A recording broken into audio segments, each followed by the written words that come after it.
Hey yo, what is good, y'all? I'm Malcolm McFadden, creator of 615 Comics, and you are watching the Yo a Nerd podcast, and this is episode 18, y'all. Yeah, we getting up in episodes, bro. And like I say before every episode, I got a dope episode for y'all, talking a lot about comics today, a lot about comics, different topics that I would like to talk about. But before we even get into that, please like, comment, subscribe to the channel, like the video, comment, argue with me about something I said or agree, whatever, and then subscribe to the channel. And also tell your friends about the Yo and Nerd podcast, where we talk about all things within the nerd realm, or whatever you want to call it. But this episode, we're going to be talking a lot about comics. So let's just get into it. I want to start this episode off with the top selling comics of September. All right. So we're going to get into the top selling comics of September. And, bro, the first four all Batman.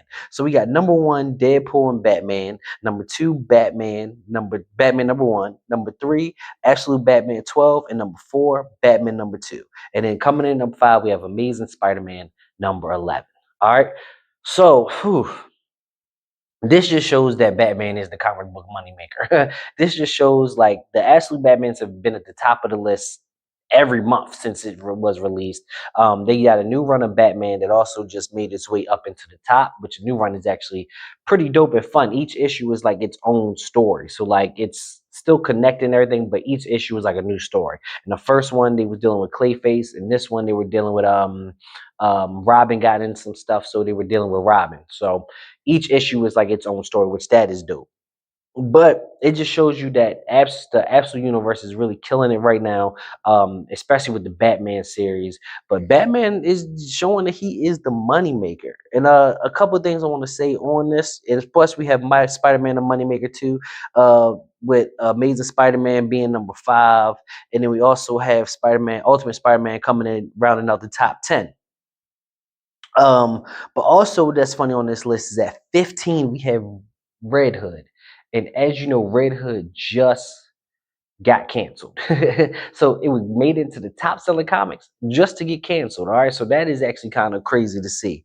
Um, what else do we have here? Also, want to talk about Robert Kirkman, writer of Invincible and The Walking Dead. He has two comics in here. All right, he just released a new comic called Skinbreaker, and of course, his comic Battle Beast from the Invincible universe is up here. So he's one of the few people that's outside of DC and Marvel that is making it into the top selling comics, which I think is really dope and impressive.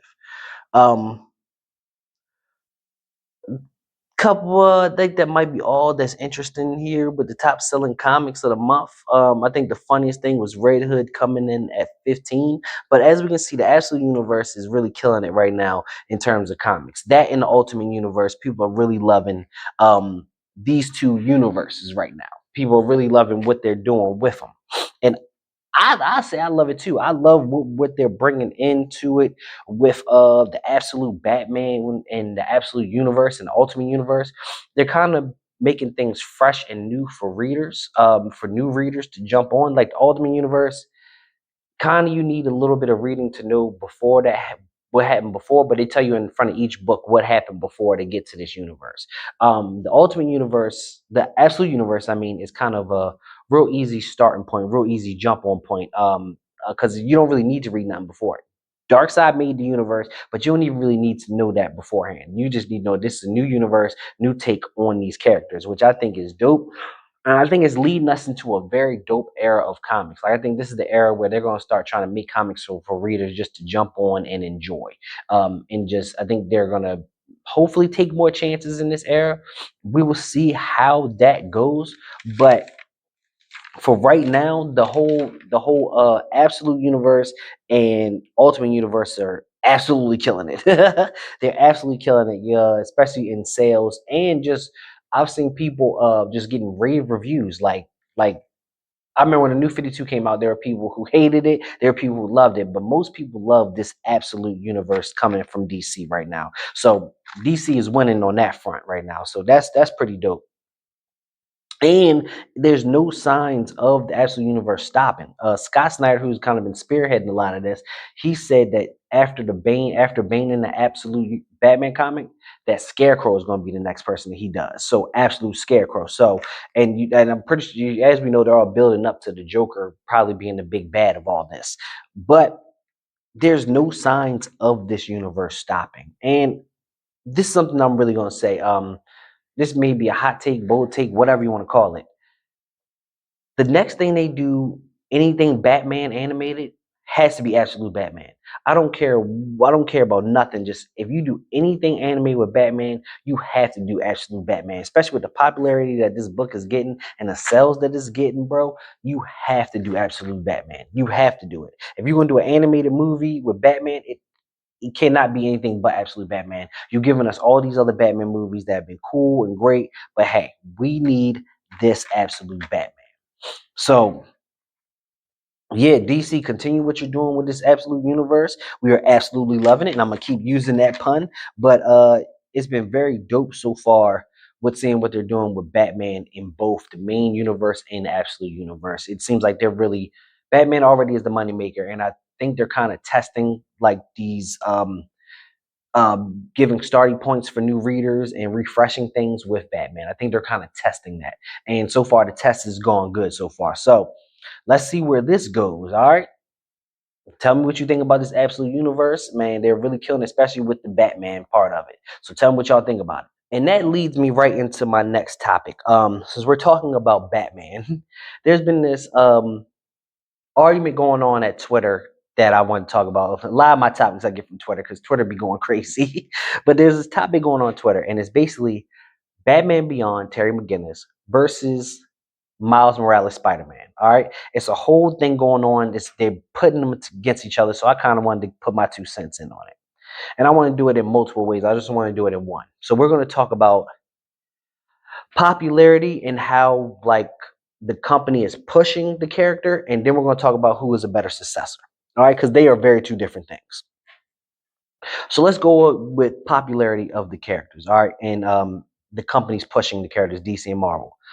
I've seen this argument, and this really isn't debate to me at all, that Miles is more popular, more impactful, and gets pushed more by Marvel than DC does for Batman Beyond Terry McGinnis. All right.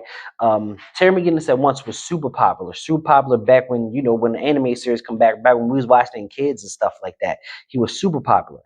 But DC has done nothing to push him in like the last 15 to 20 years. Like he only thing he does outside of the animated series that we got long ago and him appearing in the Justice League animated series, only thing we really get from him is in comics. Like, and he's only in his comic and tie in comics that have to do with his comic.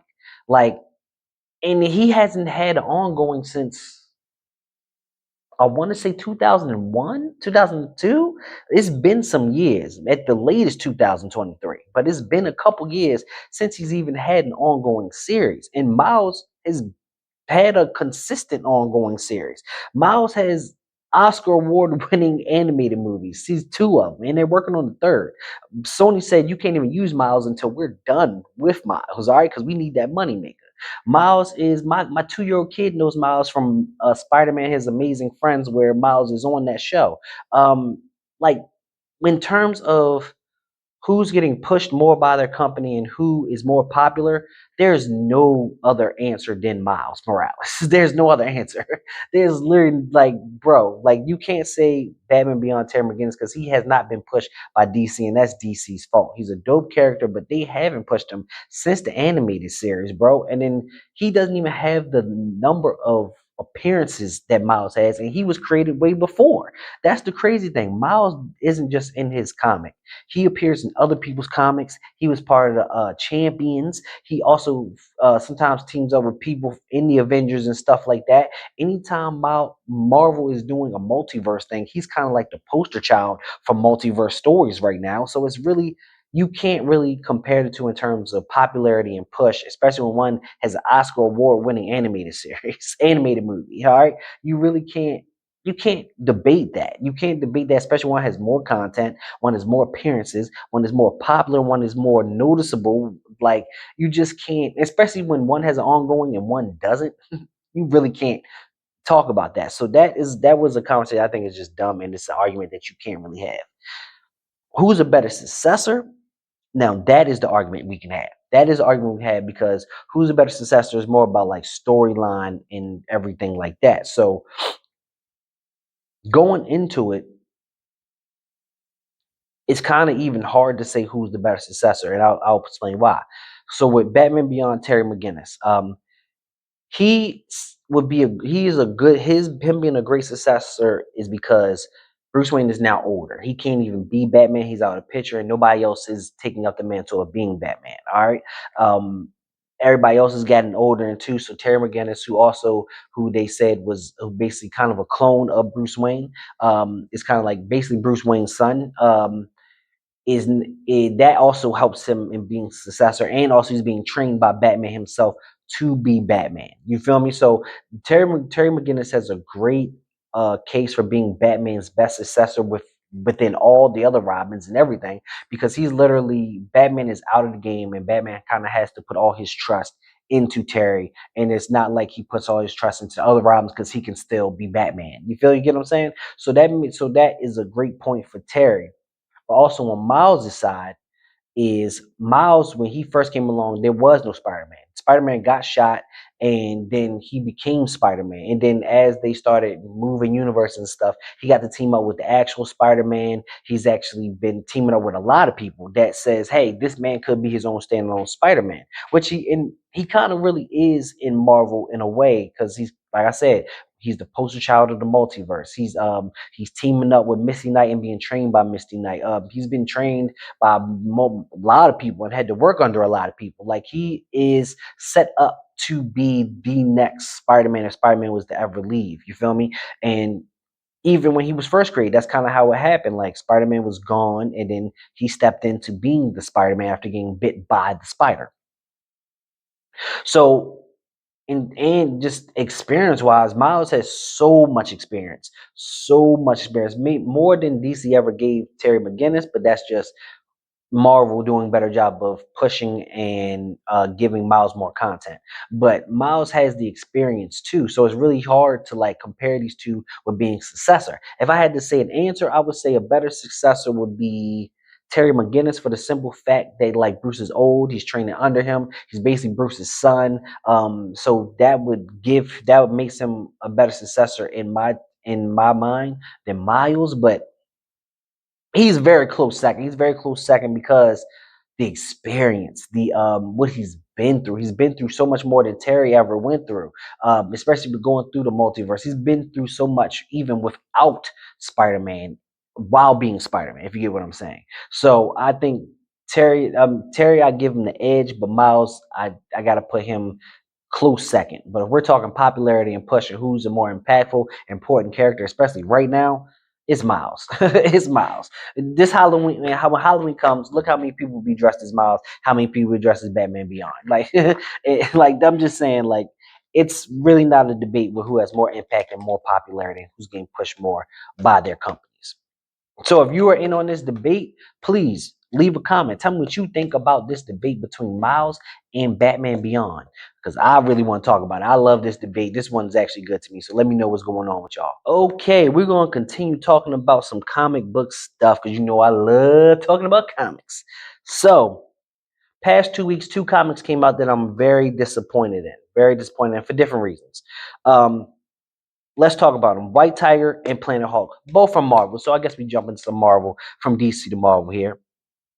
Um, they put out a one shot of White Tiger Reborn. Actually, both of these are one shots, which is part of the reason why I'm mad. I'm mad at both of them for being one shots. All right.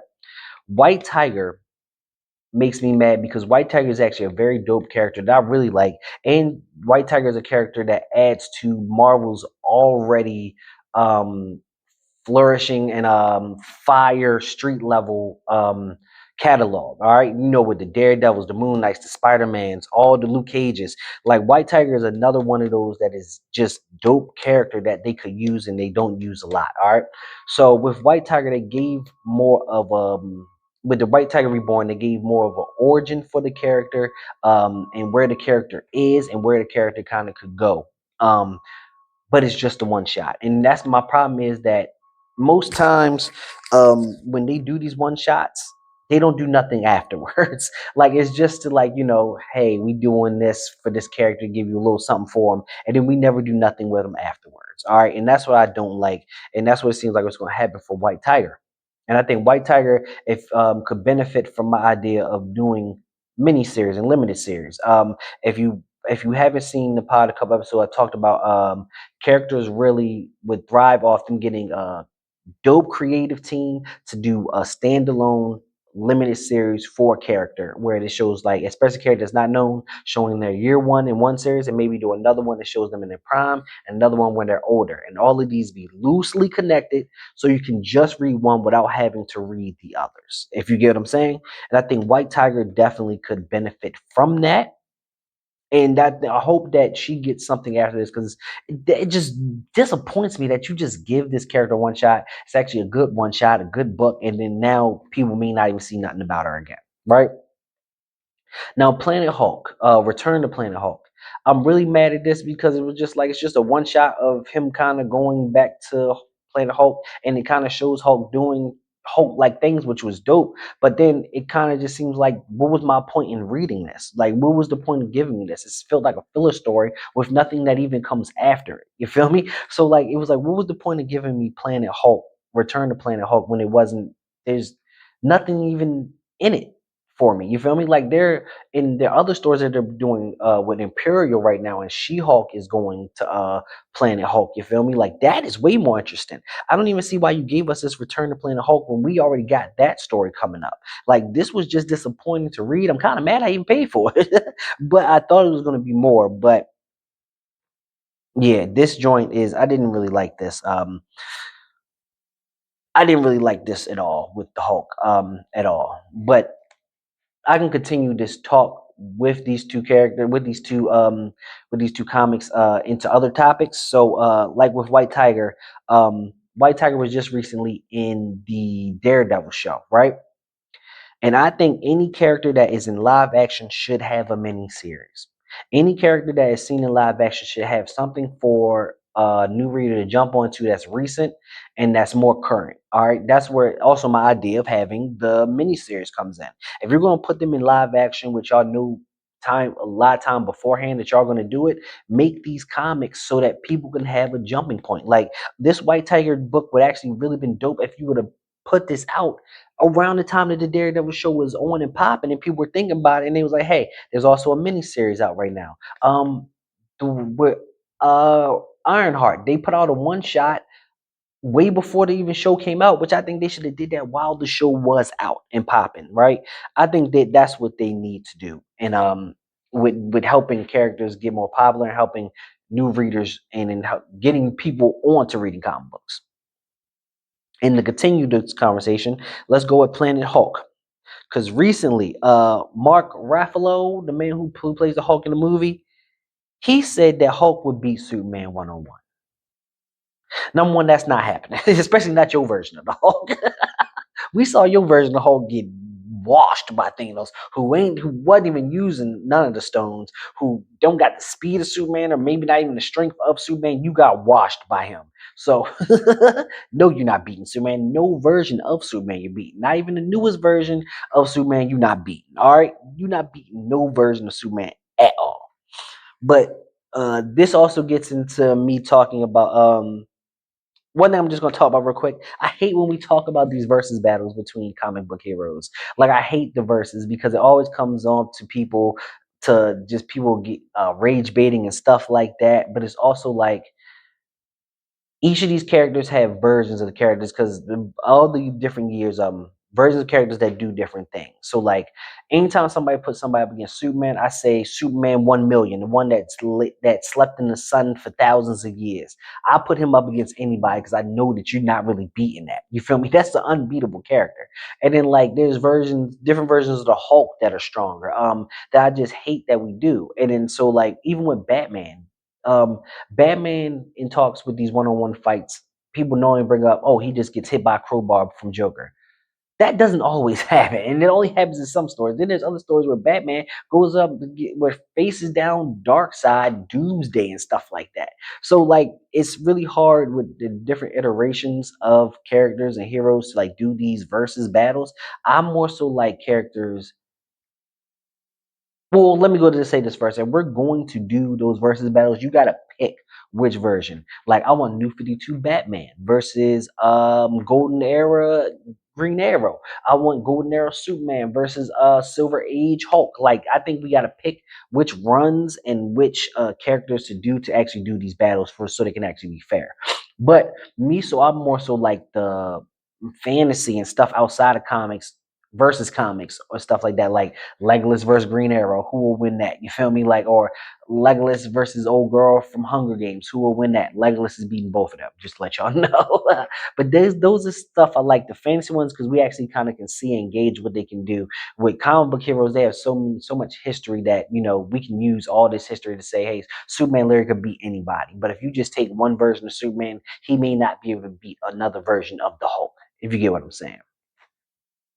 So that kind of rounds out that talk about White Tiger and Planet Hulk. So tell me what y'all think about this. Tell me, are y'all disappointed in the one shots from White Tiger and Planet Hulk?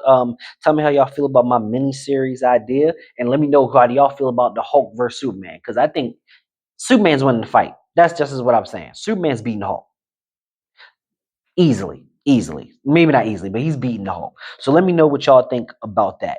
Let me know in the comments. Okay, we're going to continue this comic book talk, and we're going to go with my best comic of September. Now, last month, best comic of August was Ash's Ancestral Recall, a comic about a black character who can take from different black people in history and use their abilities to help him find his wife. Now, that is going to be again my favorite comic of September. I promise you, it's not going to be again. I'm not going to have no comic win 3 months in a row. But the number two of this, continues to be good, bro. This is very creative storyline. It's actually a very good story to read, and very interesting. And the characters in it are actually dope. It's very good character work. But it's just the fact that the powers is just so creative, because it's hard to really be creative with powers nowadays because everybody has used a certain power or took a power to all the way where it could go. So just seeing a power where this character takes from history and uses their abilities, and it's a way to show Black history and show what we've done in history, and also give it praise without being corny or anything like that. Like it's very dope with being a good story that actually gives homage to the past and homage to Black history, and not just one of those corny stories that we get, and not a Black trauma story. You feel me? Like it's within comic book realm. He's looking for his wife to get his wife back. It's very comic booky, and like I said, it's just not trauma, which I like. It's not Black trauma. I was going through police brutality or slavery or anything like that. It's just a Black character doing superhero comic booky things, and that's what I love. And the story is just so good, so that's why I had to give it comic of the month 2 months in a row. All right, so Ancestral Recall, definitely go check that out. All right. And so this part of the show, I'm kind of just going to freestyle. I kind of went through all the topics that I want to talk about, at least for this episode. So I kind of want to just freestyle a little bit, talk about different things that are going on. Like number one, Mr. Miracle. Mr. Miracle is getting an animated series. All right. It's going to have him and Big Bart. It's probably going to be like a love story, because there you have a big love story. And it's based after the Tom King run of Mr. Miracle, which people rave. I never got to read that run. I read the most recent Mr. Miracle where he was a black guy, but I didn't read the Tom King run, which I definitely will before the animated series show comes out. But if you don't know, Mr. Terrific he's basically a great escape artist, and he deals a lot with the New Gods, Dark Side, and they're saying they're going to be on this. Like Apocalypse is going to be there, like Dark Side and Apocalypse is going to be all in this show. So And I'm hearing this show is not connected to the DC movie universe, so we can see what they do with this show. I want to see. I really want to see if this show is more like wacky or more serious. I want to kind of see what that's about. But I also got to read the Tom King run to see how this may go. Because when they do animated, they kind of stick more to the comics than they do with the live action. You feel me? But speaking of Bat Fam cartoon, it's a funny looking cartoon. Apparently this is a spinoff of another Batman like Christmas show or something like that. But it's a funny cartoon that's coming out called Bat Fam. You can look more into it. It looks more so kind of like on a Cartoon Network type stuff, but it's gonna be on Prime Videos that's coming out. I gotta look more into it, but it looks kind of wacky, but it looks like it could be funny. So check that out. It's called Bat Fam, and it's coming out in 2025. I don't got a release date here, but it's coming out in 2025. Also, coming from and we went from comics, things going from comics to animated, we're going from animated to comics. Ben 10 is getting a comic book. Ben 10 is getting a comic book and it's coming out in February 2026. And is basically they're gonna be giving him like a new origin for readers. Like this is gonna be a jumping point for people that want to jump on the Ben 10 in comics. And I'm excited about it because Ben 10, I actually need to go back and watch it because I used to watch Ben 10, the cartoon, and I never like finished the whole saga of Ben 10. And I want to go back and watch the whole saga of Ben 10, especially now that it's coming to comics. And that makes me so excited, bro. There's so many things that media that I think could come, like live action and animated media that could be so great as a comic book. And Ben 10 is definitely one. So I can't wait to read this and see what they do. They say they're like revamping his origins, and the creators are behind it. The original creators of Ben 10 are behind it. So they're kind of saying they're doing a couple little changes. There gonna be nods to the cartoon and all that, but it's still gonna be a little different. So I cannot wait for Ben 10, bro. Like that, you can't tell me that's not fire. Like, bro, reading that's gonna be like childhood come to life. You feel me? So I can't wait to see that. And it's dope seeing that backwards because we normally get comics to animated. So it's gonna be dope to see something animated then come to comics. All right. So I can't wait for that. You feel me? But you guys, that is all the topics I have for this episode. Please, I gave y'all a lot of topics to talk about, a lot of things we could argue about and talk about. Um, so please like the video, comment on the channel. You feel me? Comment on some of the things I said. How do you feel about Batman versus Miles? Batman Beyond versus Miles. That is a big debate right now, and I love to see what happens in the comments about this one. And also subscribe to my channel, and also tell your friends about me. Tell your friends about me. And then preview for next episode, y'all. Preview for next episode. DC has DCKO out, where it's basically a big Mortal Kombat type deal for DC characters, and I will be talking about that. The whole next episode, episode 19, will be all talking about DCKO and what's happening with that first issue. So come back for that and then see what's going on with DCKO, but also watch all the other videos I got. I'm trying doing this consistently with everything that's going on in the whole nerd universe. Kind of trying to do this consistently and give y'all topics and information that comes out. You feel me? So thank y'all for watching Yo Nerd Podcast. Thank you for all the people that continue watching and stay watching. The subscribers continue to go up. So thank y'all for watching, and please tell your friends about me. Peace.